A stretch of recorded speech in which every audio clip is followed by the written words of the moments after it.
Welcome to the Sales Lead Dog Podcast, hosted by CRM technology and sales process expert Christopher Smith, talking with sales leaders that have separated themselves from the rest of the pack. Listen to find out how the best of the best achieve success with their team and CRM technology. And remember, unless you are the lead dog, the view never changes. Welcome to Sales Lead Dog Podcast. Today, excited to have as my guest, Bob Paradiso. Bob, welcome to Sales Lead Dog. Well, thank you for having me on. Bob, tell us a little bit about yourself and your company. Well, I've been in the surfacing business, interior surfacing material. I'm dating myself here for over 40 years in various components, but mostly in sales. And then currently, my company produces solid surface material, and we're an international company, located offices all around the world, about $50 million, and probably dynamic in the fact that the market changing quickly due to a number of different factors. So being agile and recognizing what the marketplace needs and what your customer needs and putting that together is the challenge that really gets me going. That's great. I love having manufacturing shows on the show because it's, from my old days of doing ERP implementations, I just love manufacturing. So I'm really happy to have you on here.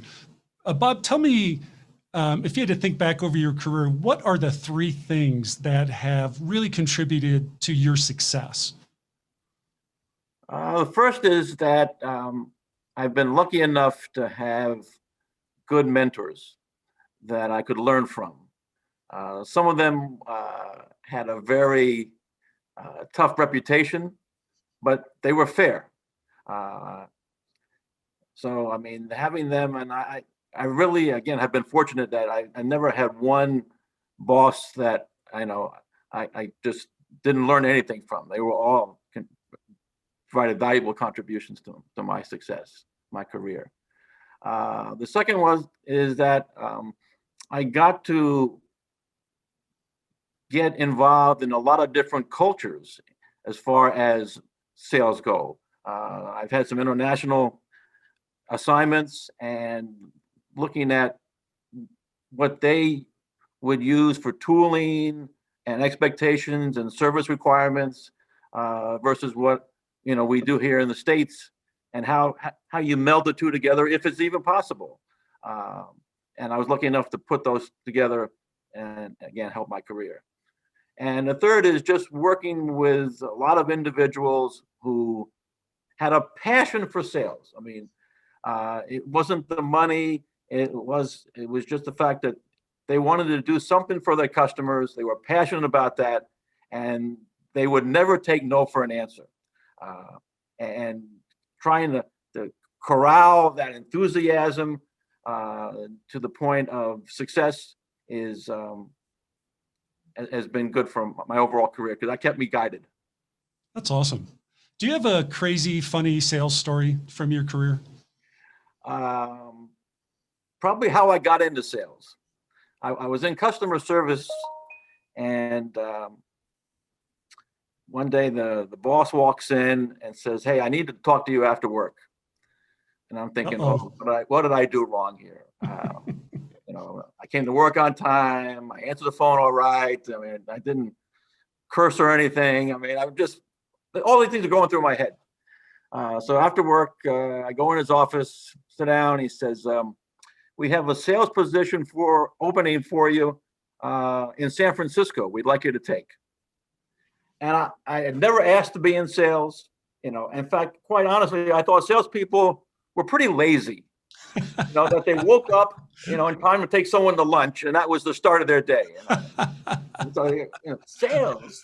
And then San Francisco, I said, for an initial sales job that I never asked for, San Francisco sounded like a nice place to go to. Oh, yeah. So I said, well, let me talk to my wife about it. Got home, talked to her. She says, "What is your company crazy? You couldn't sell your way out of a paper bag. They want you to be in sales." So I talked her into, because she had just gotten a job that she wanted to. I talked her into saying, "Let's move to San Francisco. I'll get into sales and we'll go for it." And that's how I got involved. And that was really the best decision I made in my life, probably. That's awesome. And it's also great to have that response from your spouse where you're like, "Are you kidding me?" That's awesome. That's awesome. So think back to when you got that start in sales. What do you wish, knowing what you know now over 40 years, what do you wish you had been taught back then? Oh, good question. Again, my expectation was, what is sales all about? I didn't really know. It just, like I say, in customer service, when I was located in Atlanta, in the distribution center, I got to interact with the salespeople, but I didn't really know what they did. And then once I got into sales, I wish I had some more experience or some more insight into, okay, how do you make up and conclude and close a sale? What's all the components of it? Who do you need to talk to? What do you need to do to prepare yourself for it? It's not taking someone to lunch. I mean, right. So that's what I really had to do just on my own. Yeah. With the fact that the other thing I like about sales is you're constantly measured. Right. What you sell today, okay, but that's today. Tomorrow there's a new measurement. Yep. And that's part of the passion I like about sales, because you always measure it every day. That's awesome. Do you remember the first big sale you ever closed? Yes, I do. Yes. What do you take away from that? It was having and I wouldn't say foresight, because I really didn't have the foresight, but we had a distribution problem. And the distributor we had in a certain area, I looked at that, and they were a long-time distributor, but being new, I had no preconceptions of it. But observing that, I found they're doing a lousy job, and I need to find another distributor. So went out, found another distributor, closed them on it, and that was my first big sale, really. Yeah. Getting that distributor on board in a major city. So that's when I knew that I made the right decision to go get into sales. Right. That's awesome. Tell me about your decision to transition from pure sales to sales leadership. What was behind that transition? Again, it wasn't anything that I asked for. We went through some territorial changes, and we had regions at the time. And then the regions were so big that it was decided to, let's divide the regions a little bit more. So when they did that, management did that, they said, "Listen, you've been successful where you are in sales. We'd like you to be the regional manager of this area. And would you be interested?" I said, "Well, sure. I mean, yeah, why not?" And so with that invitation, I got into sales leadership, which was a revelation in itself, because I remember going to the first meeting where, again, I'm the regional manager now. Right. And so we're in this big conference room with the distributor, and we're talking about this issue. And finally, someone says, "Well, Bob, what are we going to do?" So it's like, oh, I have to make this decision now. Yeah. And it's like, oh, the buck stops with me. Okay, Right. This is what we're going to do. And that was again a revelation, and it was taking what the distributor wanted to do, what our salesperson wanted to do, trying to put that together to make the right decision. Right. The transition for a lot of people into sales leadership can be very difficult, because it is so different. As you said, now the buck it stops with you. You're the person making that decision. What advice do you have for someone who's making that transition or considering making that transition into sales leadership? Well, you have to look at it as, all right, when you're a salesperson, quite frankly, the emphasis is more on the customer, what that customer wants. And then when you get into sales leadership, now you're talking about leading individuals on the sales team, all right, knowing their strengths and weaknesses, all right, maximizing their strengths, so that they contribute to what is best for the company. So to me, the focus shifts to, all right, okay, what is best for the customer, but equally now, truly equally, what is best for the company? And coming up with, the win-win you hear so much about, that's really true. And that's the most difficult thing. Yeah. How do you instill that in your sales team, to really shoot for that win-win? Well, at times, at least in my own experience, the salespeople, it's almost like, well, whatever is best for me is best for the company, and that's not necessarily true. Right. And that's why sometimes a salesperson, when you bring him into sales leadership, is not quite successful because they keep that same mentality, and that does not work, at least in my own experience. Right. So it's one of, okay, all right. So they come out and they say, hey, so and so didn't do their job, and a great example, we need more material in this place. Well, that's fine, but that's not the ultimate answer that's best for the company, right? And you got to get with the overall picture here, salesperson, to see that, okay, yeah, to you, it might be, we need more material here, but can the distributor pay for it? Can we afford it as a manufacturer to do that? Is there another solution? Right. And having giving them the guidance to look at it, not just from their individual silo, but a bigger overall company perspective. Right. Your company, as you said, you sell globally. What has it been like for you managing a global sales team in a pandemic? Well, I don't manage the global sales team. Okay. I just manage the North America team. Oh, North America. My apologies. But what's that like in the pandemic? Well, the pandemic has changed things, particularly in our industry, dramatically. Yeah. And I say dramatically, but it's really focused on communication. How we communicate with our customers these days is totally different than a year ago. People working from home, Zoom meetings now. We call on architects and designers a lot, but now, they don't let people in their offices. So how do you connect with them when they're working at home? So it really has challenged the sales team to, all right, how do I now keep that communication going when there's all these restrictions there? Because in the past, a lot of it was built on relationships. Right. Now those relationships are strained. And as far as new relationships coming along, how do I break the code there to get to them so I can, find out what that customer needs, what this individual really keeps them up at night that I can solve for them? Yeah. What do you think it's been more humanizing? The transition to where everybody's on Zoom now and working out of their home or bedroom or wherever? No, I don't. I don't think it has been humanizing at all. And the reason I say that is working from home has enabled certain individuals to put up a wall, right? That, they're inaccessible.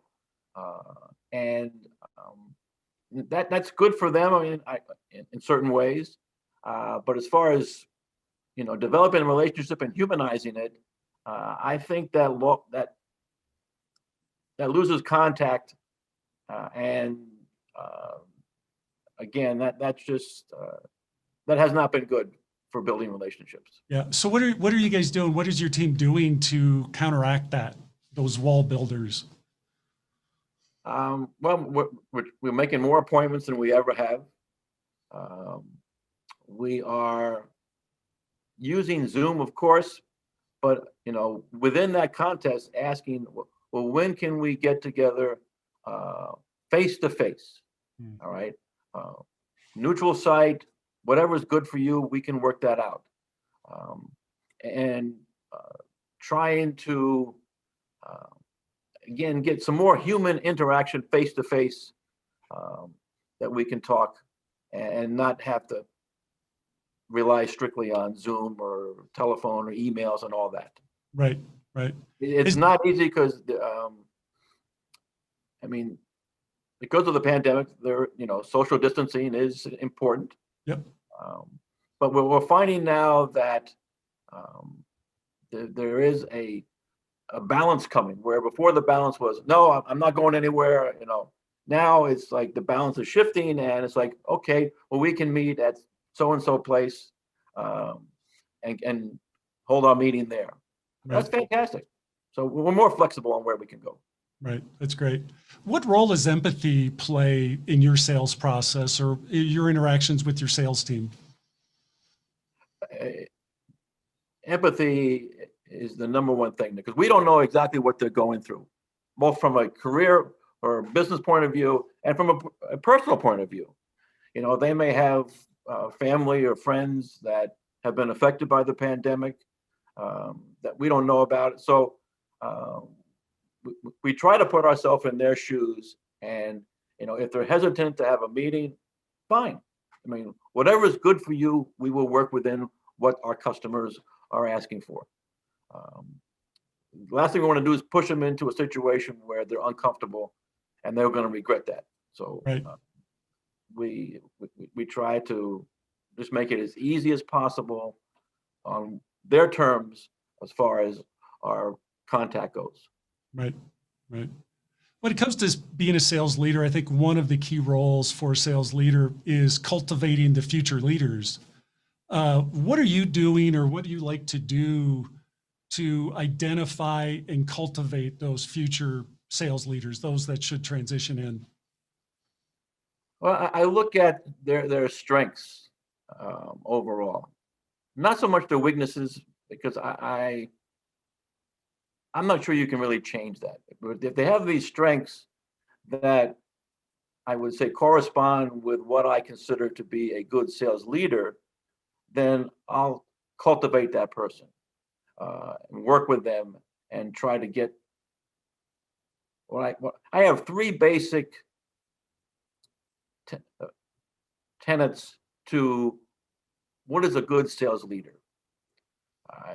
The first, I would say, is listening. And overall, I got to tell you, we are a nation of terrible listeners. We don't listen enough. We're always too concerned about what we want to say, what is our message, that, we talk first and we don't even listen to the reply, and we have,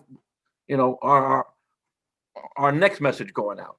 So, I look at our salespeople, who really listens to what the customer says. All right. And that brings me to, all right, does the salesperson know their customer? And what I mean by that is, what business are they in? Who are their customers? What are their customers asking this customer to do for them? All right. Doing the homework so you understand what may be coming from that customer as far as their needs and expectations. Because just because you have X product doesn't mean they want X product. Right. So yeah, I can make this, but if nobody wants it, big deal. So listening, all right, and then knowing their business, and then finally putting those two together to find the salesperson who can solve the problems of their customer. Figure out what keeps that customer awake at night. What issue is just burning to them. It's not always price. There's other issues there that if you listen and you know their business, then you can anticipate the problem. You can, when you hear it, you can that is the problem, and then how do I solve that problem for them to get the business? And if you solve that problem for them, you will get the business at the price you need and that they're willing to pay for, and the relationship will be much, much stronger because it's not based on something as simply as price. It's based on the fact that, hey, they had my back. They solved the problem for me. I can count on them. Right. So those three attributes are really, when I look at sales leaders of the future, if they have those three, then that's the people I want to work with, the salespeople I want to work with, get them in the future sales leadership role. Right. How do you go about that initial discussion when you're sitting down, having like the meeting you had with your first boss, where you say, "Hey, I need to talk to you." What's that conversation like? Well, I asked them earlier, all of them, what do they want to do? All right. Do they want to get into sales leadership? Do they want to get into marketing?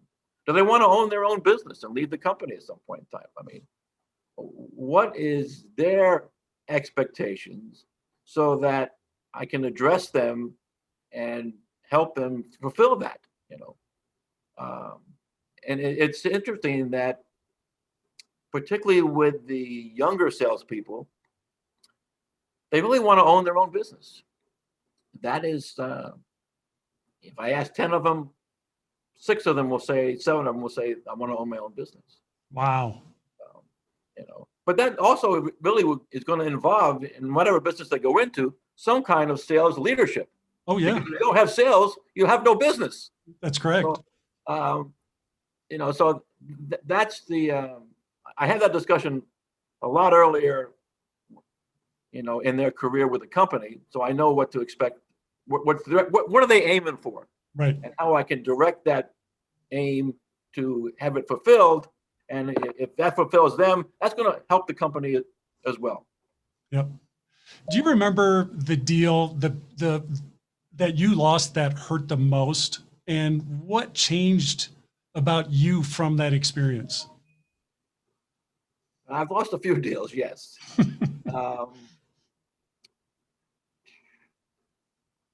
Well, everybody has one deal that just still hurts me today. Well, there's one deal. It was a large quote. All right. And there was 3 people I was working with on this quote, 3 customers. And this one customer, he came and you got to give me this price, Bob. I mean, this is the future of my company at stake here. And I out of compassion, I said, okay, here's the quote. And he took that quote. He went to competition, and they undercut me. I lost the quote, all right, because I didn't do my homework. All right, that's what I got into this. Do your homework, know your customer's business. Right. I was maybe empathy was too much. But I learned a valuable lesson there in, don't take everything the customer says for granted. Do your homework, know your customer, and then react. So if that happened today, what would you do differently?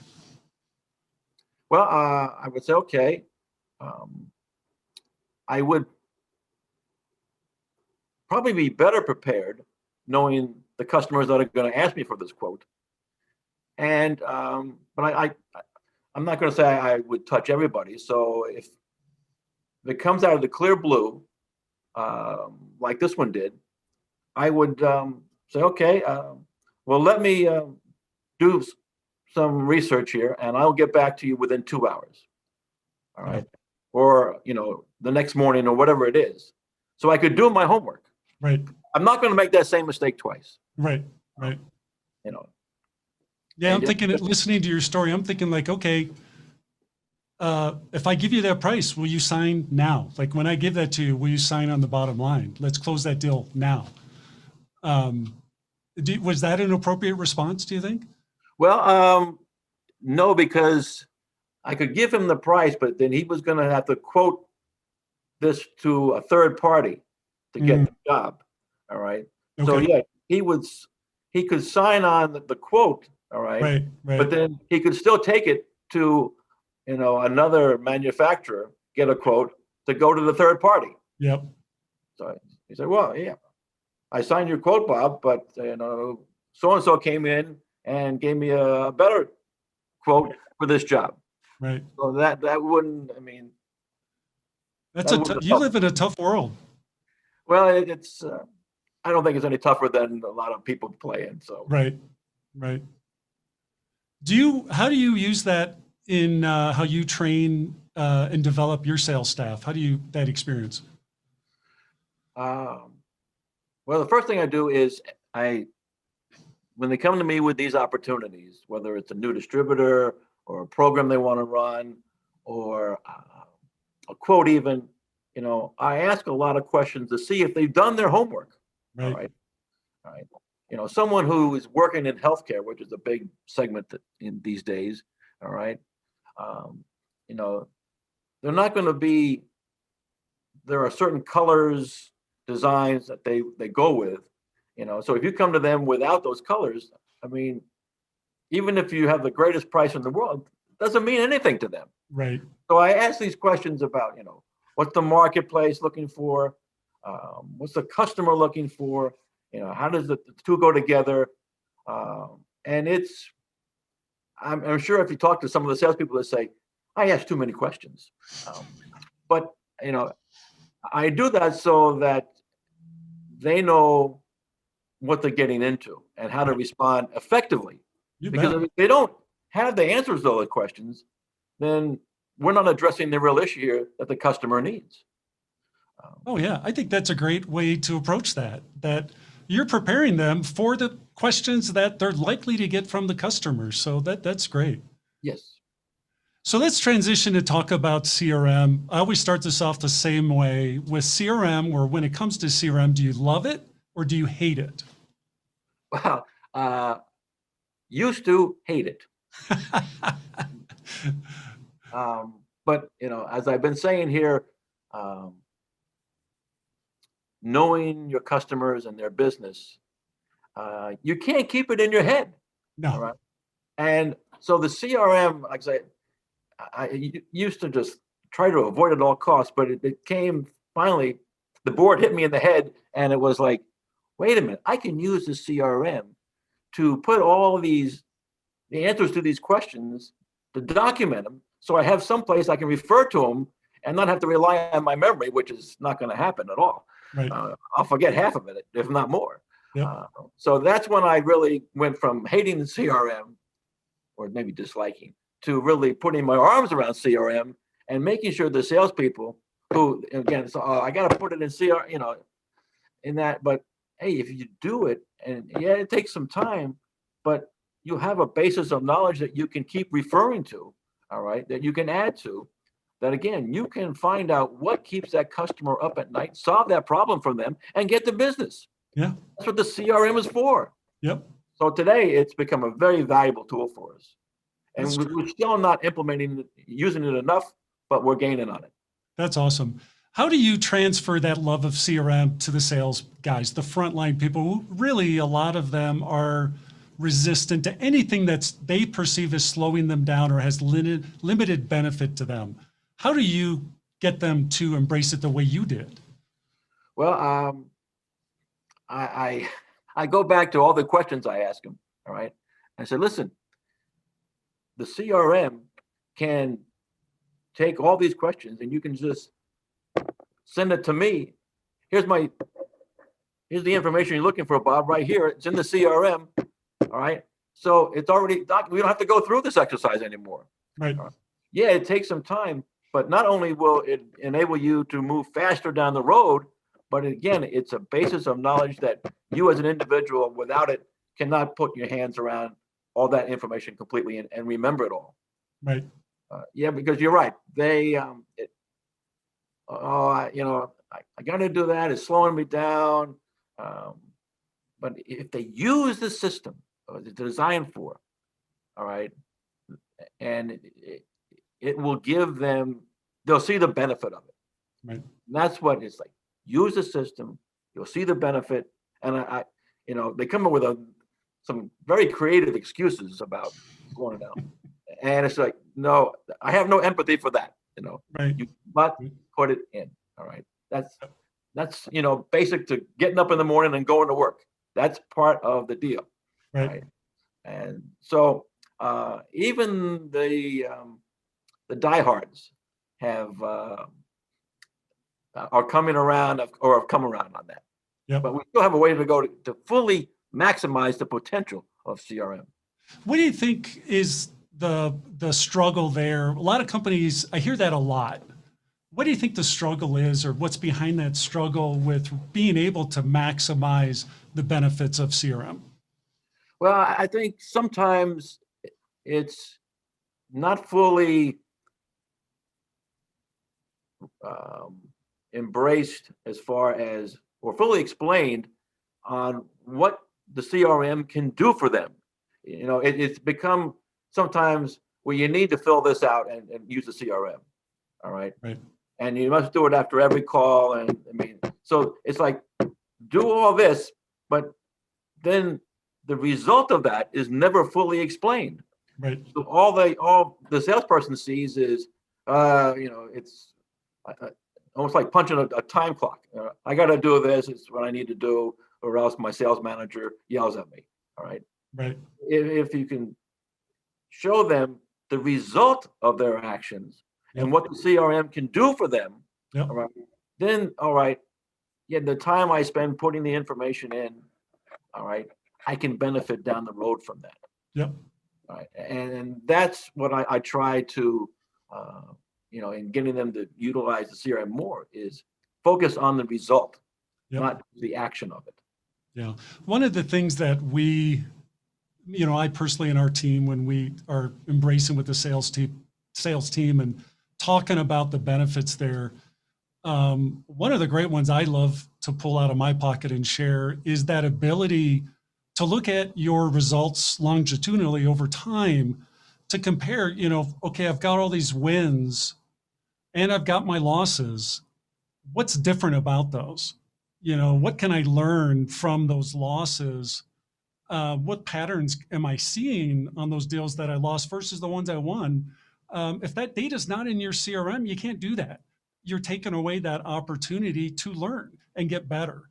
No, that's a great point. Yes. Yeah, I think that's huge for really,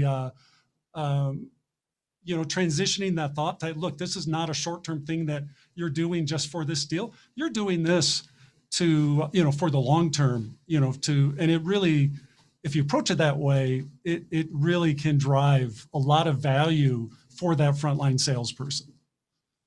No, that's a great point, where you look at it, particularly from, as you said, the successes and the failures. All right. So what's the component of successes? All right. What's the components of the failures? All right. And again, if you do your homework, right, then you can use that information in the CRM, all right, to say, okay, that's a snapshot of what happened, both pro and con, all right, and learn from that, all right, for the next episode, which is coming right down the road here. Yeah. And it's great when you hit those tough times, and everybody does. Every salesperson hits those tough times. If you're at least capturing that information and what you're doing in CRM, you at least have something to demonstrate to your boss that, hey, look, I'm doing everything I think I should be doing. I'm still not getting the result I want. What, can you help me? And now you've got the information. You can look at what they're doing and say, well, I see you're doing this. Have you thought about at this point engaging this way or whatever? It's another way that if you got that data in CRM, you're giving everyone else insight into what's happening. That's a good point as well. As an example, one of the things that the CRM has done is in reviewing the situation, I can see who they're talking to at the firm. Right. And it's like, hey, is this really the decision maker?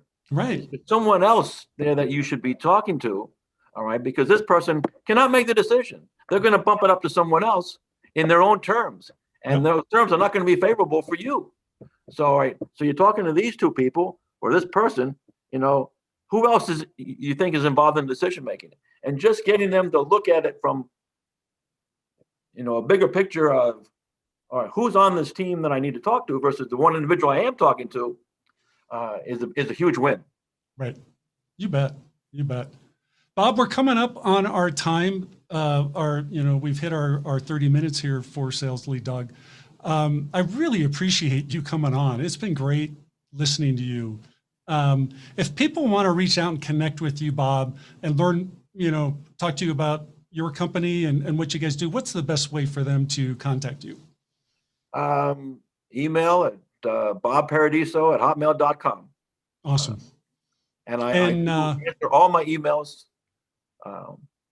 So yeah, just anytime. And you're on LinkedIn as well, correct? On LinkedIn as well, yes. Yep. And what's your company's website, if you want to share that for everyone? Sure.